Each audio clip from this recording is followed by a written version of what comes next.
নবম শ্রেণীর শিক্ষার্থীদের জন্য একটি বড় প্রবলেম হয়ে দাঁড়াচ্ছে ভেন ডায়াগ্রাম, যেটা আপনাদের মডেলিং কোশ্চেনের অর্থাৎ আপনাদের নমুনা প্রশ্ন আপনাদের যে অনুযায়ী দেওয়া হয়েছে সেই অনুযায়ী ৬ নম্বরে আসে। সে ৬ নম্বরের রাইটিং পার্টে যে আপনাদের কম্পেয়ার অ্যান্ড কন্ট্রাস্ট এসেটা থাকে ভেন ডায়াগ্রামের ভিতরে, সে ভেন ডায়াগ্রামটা আপনাদের জন্য অত্যন্ত পরিমাণে কঠিন হয়ে পড়ছে। তো এই যে কঠিন জিনিসটাকে সহজ করতে আজকে আমি আপনাদের বিভিন্ন টিপস জানাবো, যে টিপসগুলো আপনারা যদি জানেন তাহলে অবশ্যই এই জিনিসগুলো আপনাদের কাছে সহজ হবে এবং আপনারা বুঝতে পারবেন বিষয়টা। তো আজকে ভিডিওটি শুরু করা যাক। আপনাদের যে ভেন ডায়াগ্রামটা রয়েছেন, comparison of online and face to face education হিসেবে আমি এই ভেন ডায়াগ্রামটা সাজিয়েছি। এই যে ভেন ডায়াগ্রামটা, এই ভেন ডায়াগ্রামটা কিন্তু আপনাদের যে মডেল টেস্ট অর্থাৎ আপনাদের একটা থাকে, আপনাদের যে নমুনা প্রশ্ন দেওয়া হয়েছে, সেই নমুনা প্রশ্ন অনুযায়ী আপনাদের ৬ নাম্বারে করে। এই যে ৬ নাম্বারে the Venn diagram below show some similarities, some dissimilarities, and some common features between the grammar, এই যে garment sector and the IT sector. মানে এটা হচ্ছে টপিক হচ্ছে গার্মেন্ট সেক্টর এবং আইটি সেক্টর অফ বাংলাদেশের মধ্যে যে সিমিলারিটি এবং ডিসিমিলারিটি এবং যেগুলো কমন থাকে সেগুলো থেকে আপনাদের আহ, এইটা দেখে একটা এসে তৈরি করতে হবে। সেই এসেটা হবে কম্পেয়ার অ্যান্ড কন্ট্রাস্ট এসে। তো কম্পেয়ার অ্যান্ড কন্ট্রাস্ট এসে যদি আপনারা না বুঝতে পারেন তাহলে অবশ্যই কমেন্ট করবেন, আমরা সেই অনুযায়ী একটা ভিডিও আপনাদের দেওয়ার চেষ্টা করব। আপনাদের পরীক্ষার বাকি কিন্তু বেশি সময় নেই, তাই আমরা চেষ্টা করবো এক একটা টপিক ধরে আপনাদের বুঝিয়ে দেওয়ার জন্য। তো এখানে যে ভেন ডায়াগ্রামটা রয়েছে, এখান থেকে আপনাদের একটি এস তৈরি করতে হবে যেখানে থাকবে আপনাদের আহ আমি সাজিয়েছি সেটা অনুযায়ী আপনাদের ১ম এ থাকবে এই যে আম অনলাইন লার্নিং যেটা রয়েছে, ফার্স্ট থাকবে ইন অনলাইন লার্নিং, তারপর থাকবে ইন কন্ট্রাস্ট এ থাকবে আপনাদের ফেস টু ফেস লার্নিং এবং কনক্লুশন এ থাকবে বিষয়টার যে সামারিটা সেটা। তো আপনাদের আমরা সেটা একেবারে প্র্যাকটিক্যালি বুঝিয়ে দিচ্ছি।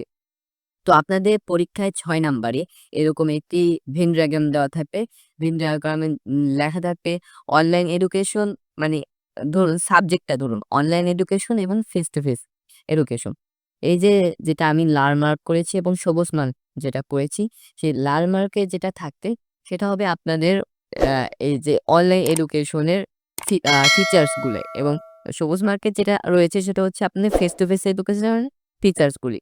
এবং মিডলে যেটা আপনাদের অরেঞ্জ কালার দেখতে পাচ্ছেন, এটা হচ্ছে আপনাদের এই দুটো বিষয়ের উপর যে কমন ফেসিলিটি গুলো থাকে সেগুলো, কেসেসগুলো। তো আমরা এখন ভিডিওটি শুরু করি। অর্থাৎ আপনাদের সামনে আগ আগায় নিয়ে যাই। তো এখানে আপনারা দেখতে পাচ্ছেন আমি online learning versus face to face learning এই যে এরকম হেডিংটা দিয়েছি, আপনারা আপনাদের মতো টাইটেল দিতে পারে। তো তারপর আমরা সর্বপ্রথমে আনবো একটা যে আপনাদের একটা ফার্স্ট সেন্টেন্স দিয়ে শুরু করবে, যে সেন্টেন্সটা পুরো টপিকটাকে বোঝায়। তো education can be done in two main ways, online learning and face to face learning. Both have benefits and challenges depending on the learner is. তো এটা হচ্ছে আপনাদের একটি টিপস যেটা আপনারা সর্বপ্রথম আনবেন একটা বিষয়ের উপর। যে সাব আ যে ফেসিবিলিটি দিয়ে আপনাদের আসুন না কেন। তারপর আমরা আসবো ১ম যে জায়গায় যে লাল মার্কটা থাকে, সেই লাল মার্কে যে অংশটা থাকে যে অনলাইন এডুকেশন। তো এই অনলাইন এডুকেশন যেটা রয়েছে সেটা অনুযায়ী এখানে লিখব online learning. Students attend classes through the internet. It flexible because student can learn from home at their own time and pace. তো আমরা এটা বোঝানোর ক্ষেত্রে আপনাদের বুঝাচ্ছি, কিন্তু তা ভিডিওটা দীর্ঘ হয়ে যাবে যদি আপনাদের ফুল অর্থটা বোঝাতে চাই। তো আপনারা এই বিষয়টা আস্তে, আস্তে মাথায় নেওয়ার চেষ্টা করেন যে ফার্স্টে কন আ ইন সর্বপ্রথম যেটা আমরা অনলাইন লার্নিং। তো অনলাইন লার্নিং এ যে থেকে আপনারা যুক্তিটা শুরু করবে। এখানে কিন্তু একটা যুক্তি তর্কের নোটও আপনারা সাজাতে পারেন। এই যুক্তিটা যেরকম শুরু করবে সেটা হবে ১ম এ আনবেন যে ফার্স্ট এ যে টপিকে থাকে অনলাইন লার্নিং সেটা নিয়ে ২ টি মানে সেটার উপকারিতা নিয়ে ২ দিক কথা বলবেন। তারপর একটু অপকারিতা নিয়ে ২ টি বাক্য বলবেন। তো আমি এই জায়গায় এই পর্যন্ত দেখতে পাচ্ছেন যে উপকার, এটা যে উম উম আ ভালো দিকগুলো রয়েছে সেটা আমি এই পর্যন্ত বলেছি। যে আ এই পর্যন্ত করেছি এটা আমি ভালো দিক দিয়ে। তারপর আমি বলেছি however it requires self discipline কিন্তু এটা সেলফ ডিসিপ্লিন এর প্রয়োজন হয় এবং এটার জন্য একটা দরকার হয় গুড ইন্টারনেট কানেকশন। তারপর some student may feel lonely because that is less interaction with the teacher and classmates তো এটা হচ্ছে এর ডিসক্লেইমার। ডিসেক্টলি যেটা রয়েছে যে আপনার ডিমারিজ যেটা রয়েছে, স্কুফল যেগুলো রয়েছে। তারপরে আমি ইন কন্ট্রাস্ট তারপরে আসবে ইন কন্ট্রাস্ট যে face to face learning. In contrast এ আপনাদের এটা আনতে হবে যে এই যে সবুজ গ্রিন কালার যেটা আমি দিয়েছি ফেস টু ফেস লার্নিং তারপর নিতে হবে আপনার ইন কন্ট্রাস্ট এ যে বিষয়টা সেটা।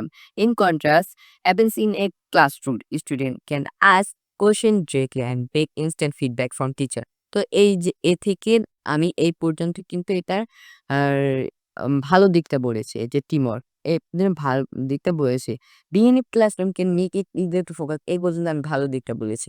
তারপর আবার আমি হাওয়ার থেকে শুরু করেছি। হাওয়ার থেকে বলা হয়েছে দিস মেথড রিকোয়ার্স এটার প্রয়োজন হয় ফিক্সড শিডিউল। একটা নির্দিষ্ট শিডিউলের প্রয়োজন হয় which might be hard for some এটা কিছু মানুষের জন্য হার্ডও হয়ে থাকে। Travelling to classes can also be tiring and expensive তো এই যে আপনাদের যাত্রা যেটা রয়েছে সেটা যাত্রার কারণে কিন্তু আপনারা অনেক টায়ার্ড হয়ে যান এবং এক্সপেন্সিভ অনেক ব্যয়বহুল হয়ে থাকে। তো এই বিষয়টা আপনারা নিশ্চয়ই বুঝতে পারছেন যে আমি কি বুঝাতে চাইতেছি। তো আমি এটা এ জায়গায় ইন কনক্লুশন ও দিতে পারেন, ইন সামারি দিতে পারেন। তো আমি এই জায়গায় একটা টপিক বাদ দিয়েছি। যেটা আপনার দিলেও হবে, না দিলেও হবে। দিলে আপনাদের জিনিসটা অনেক ভালো দাঁড়ায়। সেই জিনিসটা হচ্ছে আপনাদের মেজর পয়েন্টে যেটা রয়েছে যে এই যে জিনিসটা, এই জিনিসটা হচ্ছে সিমিলারিটি। যে আপনাদের সিমিলারিটি অংশটা আমি এই জায়গায় বাদ দিয়েছি। সিমিলারিটি না দিলে তেমন প্রবলেম হবে না বলে আমি মনে করছি। তো in summary online learning is great for people who need flexibility and are good at self study এই যে in summary কিন্তু দুটো জিনিসই আপনাদের ভালো বলতে হবে এবং দুটো জিনিসই কিন্তু আপনাদের সমান রাখতে হবে। তো তারপর বলছি while face to face learning যেখানে face to face learning is best for those who enjoy direct interaction and a structured routine তারপর face to face লার্নিং যেখানে যে মানুষগুলো পছন্দ করে ইন্টারেকশন পছন্দ করে মানে চোখের ইশারা তারপর মুখে অঙ্গি-ভঙ্গির মাধ্যমে যে টিচারগুলো আপনাদের সামনে বোঝাবে এবং আপনারা সেই প্রশ্নগুলো উত্তর দিতে পারবেন। মানে প্রশ্ন আপনারা করতে পারবেন। এই যে ইন্টারেকশনটা যারা পছন্দ করে এবং স্ট্রাকচার রুটিন এবং একটা যে রুটিন যেটা রয়েছে সেটা পছন্দ করে তারা ফেস টু ফেস লার্নিংটা নিতে পারে। তারপর the choice depends on that on what work best for the individual.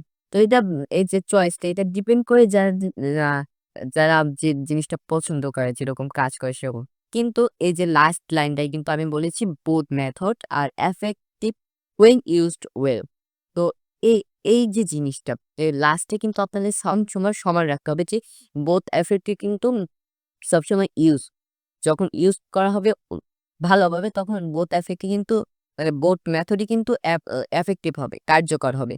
তো আশা করি আপনারা ফুল বিষয়টা বুঝতে পেরেছেন এবং ফুল বিষয়টার মাধ্যমে ক্লিয়ার হয়েছেন যে কিভাবে এটা আপনাদের লিখতে হবে, তো কিভাবে এটা আপনারা সহজে লিখবে। তো এই যে ভেন ডায়াগ্রামটা নিয়ে আপনাদের আশা করি আর কোনো প্রশ্ন থাকবে না। যদি প্রশ্ন থাকে তাহলে অবশ্যই কমেন্ট বক্স খোলা আছে। কমেন্টে আপনারা পড়বেন। আমরা অবশ্যই আপনাদের প্রশ্নগুলোর উত্তর দেওয়ার চেষ্টা করব। তো আপনারা প্লিজ এটা নিয়ে একটু চেষ্টা করেন, ঘাটেন। যার মাধ্যমে আপনাদের সামনেই আর ৫ টা দিনও নাই পরীক্ষার বাকি। একটু চেষ্টা করেন তাহলে ভেন ডায়াগ্রামটার মাধ্যমে আপনার এটা মাথায় রাখবেন কিন্তু একটা জিনিস ভালো করে মাথায় রাখবেন এই যে ভেন ডায়াগ্রাম, এই ভেন ডায়াগ্রাম কিন্তু আপনার এই ১৫ টা মার্কস। এই ভেন ডায়াগ্রাম কিন্তু আপনাদের এই যে ১৫ টা মার্কস কিন্তু আপনাদের ভেন ডায়াগ্রামে পাবে। তো ভেন ডায়াগ্রামটা একটু ভালো করে চেষ্টা করবেন যে ভালো করে আনার মানে মাথায় আনার। আর এটা কিন্তু খুবই সহজ ইজি। অত বেশি লিখতে হবে না ২৫০ ওয়ার্ড লিখতে হবে তত বেশি না। তো আপনারা চেষ্টা করে ইনশাআল্লাহ পারবেন। ধন্যবাদ সবাইকে। আল্লাহ হাফেজ। আসসালামু আলাইকুম এবং ভিডিওটি ভালো লাগলে অবশ্যই চ্যানেলটিকে সাবস্ক্রাইব করে পাশে থাকা বেল আইকনটা অন করে দিবে।